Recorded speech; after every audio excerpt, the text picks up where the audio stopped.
गुरुर्ब्रह्मा गुरुविष्णु गुरुदेव महेश्वरा गुरु साक्षात परब्रह्म तस्मै श्री गुरुवे नमः। बोल सच्चिदानंद भगवान की जय, श्री परमहंस भगवान की जय, बाके बिहारी लाल की जय, बोल लड्डू गोपाल की जय, बोल स्वामी जी महाराज की जय। प्यारे गुरुमुखो जय सच्चिदानंद। थोड़ा और ऊंचा बोलो, जय सच्चिदानंद, जय सच्चिदानंद।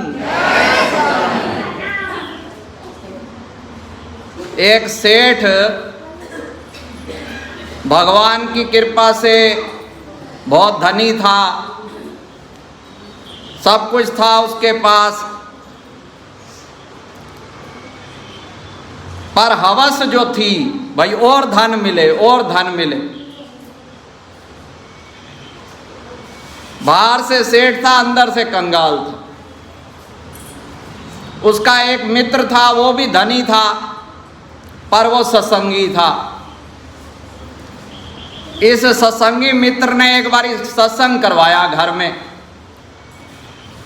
तो उसको भी बुलाया। वैसे तो उसे सत्संग में रुचि नहीं थी, पर अब मित्रता निभानी थी, दुनियादारी निभाने के लिए सत्संग में गया। तो संतों ने उस दिन पारसमणि की चर्चा की। पारसमणि में ये खूबी होती है, लोहे को लगा दो वो सोना बन जाए। अब उसने कहा भाई ये चीज मुझे मिल जाए तो मैं तो धन हो जाऊं। अब उसका सारा ख्याल उसी में था। 1 घंटा सत्संग हुआ, उसने कहा और कुछ सुना ही नहीं। वो ऐसे लीन हो गया। तो जो सत्संगी मित्र था उसने कहा आज तो आते ही इस पे पता नहीं रंग चढ़ गया है, इतना एकाग्र हो गया। उसने अपने मित्र से कहा, सत्संगी से, उस अड़संगी ने कहा भाई मुझे संतों से अकेले में समय दिलवाओ। सत्संगी तो बड़ा खुश हो गया, भाई इस पे तो कोई रंग चढ़ गया है।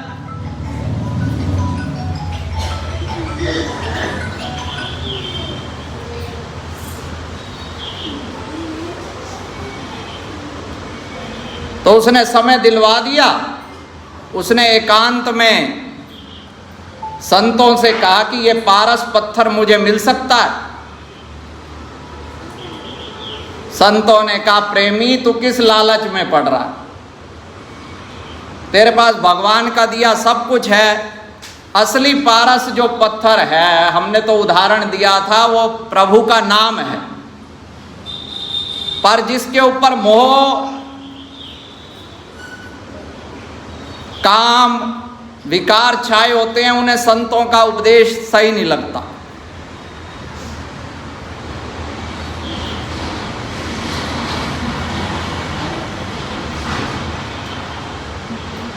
संसार में ये तो सभी जानते हैं कि क्रोध बुरी चीज है, पर छोड़ नहीं सकते।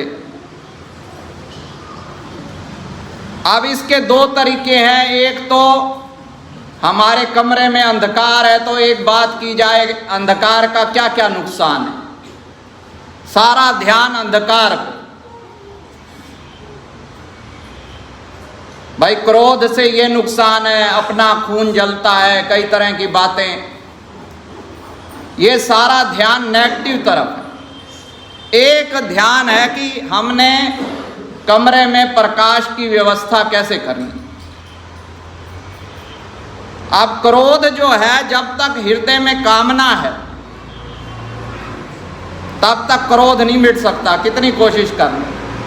कई लोग व्हाट्सएप पे लिख देते हैं क्रोध आए तो ठंडा पानी पी लो, 20 तक गिनती गिन लो, कुछ नहीं बनेगा। उस समय ये बातें याद नहीं आएंगी, ये बस पढ़ने सुनने की। जब तक हृदय में कामना है जब कामना की पूर्ति नहीं होती तो क्रोध आता है। जो मेरी इच्छा में बाधक बनेगा उसके ऊपर क्रोध आएगा। और कामना कब तक नहीं मिट सकती? जब तक हृदय में देह अहंकार है तब तक कामना नहीं मिट सकती। इसलिए हमारे गुरु महाराज जी ने सीधा रास्ता बताया। प्रकाश की व्यवस्था करनी है और जो हमारा नाम है प्रभु को हृदय में बसाना है और देह अहंकार को, अहंता को बाहर करना है। प्रभु आ गए, जैसे सूर्य उदय हुआ, अंधकार अपने आप मिट गया, फिर आपको कुछ करना नहीं पड़ता। धीरे धीरे एक को पकड़ो, काम, क्रोध, लोभ, मोह, अहंकार। जब प्रभु का वास हो गया हृदय में तो सारा अंधकार मिट गया। भक्ति से, भक्ति के जो 5 साधन दिए हैं, राम भक्ति चिंतामणि सुंदर, बसहु गरुड़ जाके उर अंतर, परम प्रकाश रूप दिन राती, नहीं कछु चाहिए दिया घृत बाती। एक तो दीपक यहाँ जलाया जाता है बाहर का, जब तक अंदर का प्रकाश नहीं होगा, हृदय में उजाला नहीं होगा। अब जब आप भजन में बैठते हो क्या दिखता है? अंधेरा दिखता है या प्रकाश दिखता है? दिखता है प्रकाश।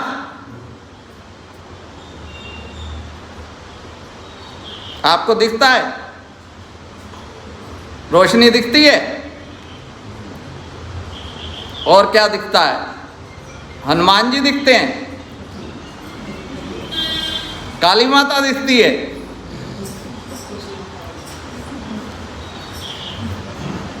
इतने साल, कई कहते हैं जी हमने 20 साल से गुरमुख हैं, जाते हैं आनंदपुर। एक गुरमुखता का अहंकार और ओढ़ लिया। पहले धन का, जाति का अहंकार, एक गुरमुखता का भी अहंकार हो जाता है। हाँ।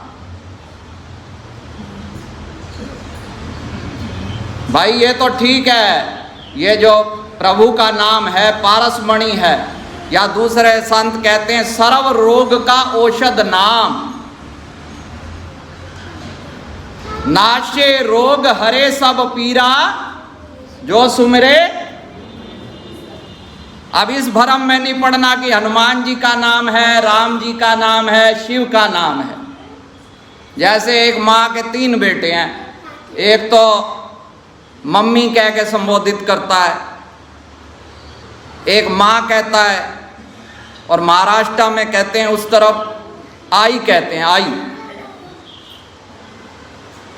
अब मान लो एक बच्चा ठोकर लगने से गिरा, माँ रसोई में है, उसने बुलाया माँ, वो तुरंत दौड़ी आई। मान लो दूसरा बच्चा गिरता है, वो माँ नहीं बुलाता, मम्मी बुलाता है, तो भी दौड़ी आएगी। ये थोड़ा कहेगी माँ ही बुला। ऐसे भगवान जब भगत कष्ट में होते हैं, फिर चाहे वो राम बुलाएं, घनश्याम बुलाएं, हनुमान जी बुलाएं, गुरु महाराज बुलाएं, वो एक हैं, उनके रूप अनेक हैं। उनमें भेद करना नाम अपराध होता है। कोई भी नाम बड़ा छोटा नहीं होता, वहाँ भावना का गणित नहीं चलता। यहाँ पे गणित में क्या है, 1 और 1 2 ही होते हैं। और कविता की तरह चल सकता है, काव्य चल सकता है, काव्य में भावना होती है, वहाँ 1 1 11 भी कर दो।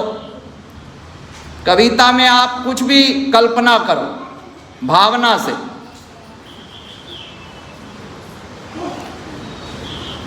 पर जब तक मोह है, जैसे वो महात्मा जी, पहले वाले प्रसंग पे आ जाओ। प्रसंग क्या चल रहा था कि महात्मा जी समझा रहे हैं उस सेठ को जो पारस के लोभ में पड़ा है, भाई असली पारस तलाश। तब संतों ने सोचा कि इसको सत्संग की जरूरत है। बड़े समय तक। जब बहुकाल करेगा सत्संगा तब इसका होगा मोह भंगा। बिन सत्संग न हरि कथा तेहि बिन मोह न भाग। मोह गए बिन राम पद होई न दृढ़ अनुराग।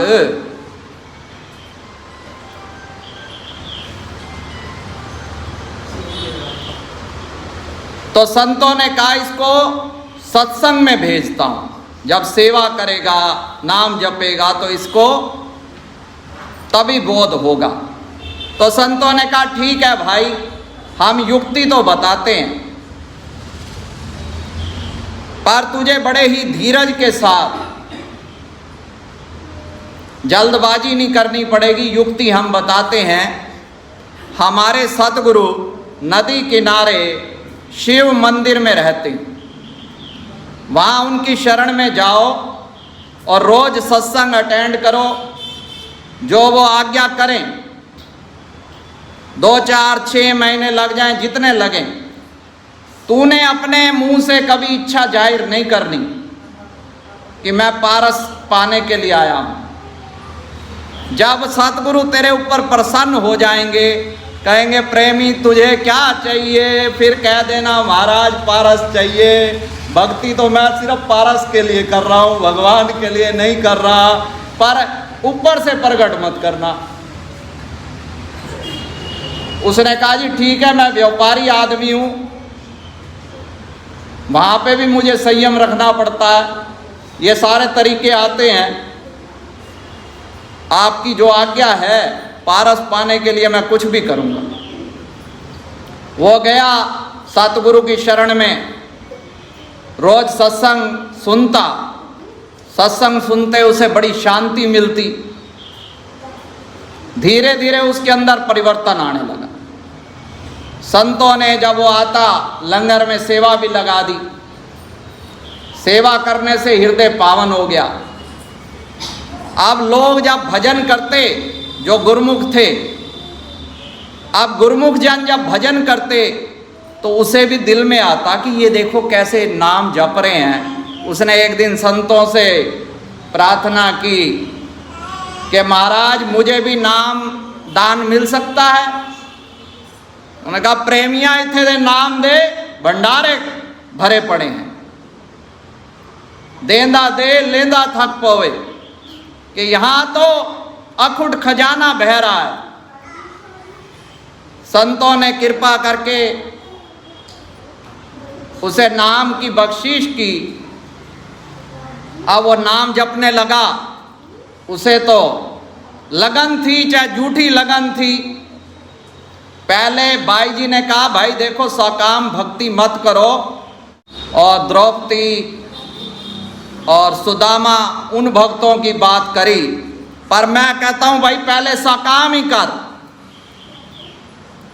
पहले शारीरिक रोगों को दूर करने के लिए किसी तरह जुड़ तो जाए, तो जब उसे नशा चढ़ जाएगा भक्ति का,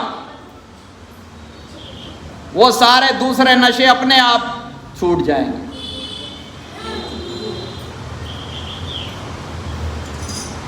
अब 1-2 महीने व्यतीत हो गए तो एक दिन संतों ने बुलाया, भाई सेठ जी हम तुम पर बड़े प्रसन्न हैं, जो आपकी इच्छा हो मांग। तो उसने कहा स्वामी जी मुझे तो बस आशीर्वाद दो, यही भक्ति और जो आपने नाम प्रदान किया है इसका सुमिरन मैं करता रहूं, नाम जपता रहूं, मुझे और कुछ नहीं चाहिए। तो स्वामी जी कहा प्रेमिया तू आया तो था, पारस पत्थर भूल गया क्या? उन्होंने कहा सेठ जी ने, भगवान आपने जो सच्चा पारस दे दिया है उसको पाकर के अब मैं दुनियावी पत्थरों को क्या इकट्ठा करता फिरूं। आपने मुझे वो दौलत प्रदान कर दी है जिसको पाके मेरी जो है अंदर की भूख मिट गई है। चाहा गई चिंता मिटी, मनवा बेपरवाह, जाको कुछ नहीं चाहिए, वही शहंशाह, पारस में और संत में बड़ो अंतरो जान, वो लोहा कंचन करे, वो कर ले आप समान।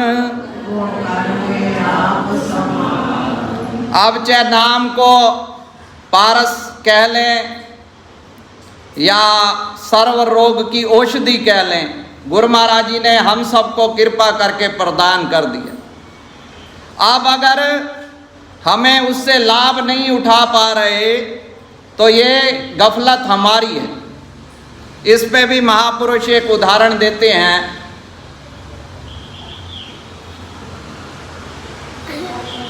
कि ऐसे ही, ये तो एक सेठ की मिसाल दी, ऐसे एक और कोई सेठ था, उसको भी संतों ने पारस पत्थर दे दिया कि ये 8 दिन के लिए है, जितना सोना तूने बनाना है बना ले। अब वो था जरा व्यापारी आदमी, लोहे का भाव थोड़ा ज़्यादा चल रहा था। उसने कहा चलो मार्केट डाउन हो जाए, इसका रेट जो है मूल्य कुछ कम हो, तो 8 दिन पड़े हैं, मैं अपना फिर बना लूँगा। 1 दिन निकल गया, ऐसे गफलत करते करते 8 दिन उसके बीत गए और संत आ गए, भाई पारस पत्थर वापस कर। फिर वो रोया चिल्लाया। उस समय का संतों ने हमारे फैसले अटल होते हैं। अब ये समझ आ गई है जो मानव जन्म है ये पारस पत्थर के समान एक साधन मिला है कि भक्ति करके, नाम की कमाई करके हम अपना जन्म सफल कर लें। तो श्री गुरु महाराज जी ने तो हमारे ऊपर अपार रहमत करके भक्ति के खजाने लुटा रखे हैं, नाम बख्शीश कर दिया है। जैसे डॉक्टर दवाई दे दे, आगे अगर कोई खाली दवाई लेने से इलाज हो जाएगा क्या? चाहे कितनी अच्छी दवाई हो, उसका सेवन करना पड़ेगा और परहेज करना पड़ेगा तो हम स्वस्थ हो जाएंगे। ऐसे ही जो चाहता है भगवत प्राप्ति करना चाहता है, शांति चाहता है, उसको जो हमारे भगवान जी ने 5 साधन बताए हैं, श्री आरती पूजा सेवा सत्संग, सुमिरन दर्शन ध्यान, श्रद्धा से जो नित करे, निश्चय हो कल्याण। बोलो जयकारा बोल मेरे श्री गुरु महाराज की जय।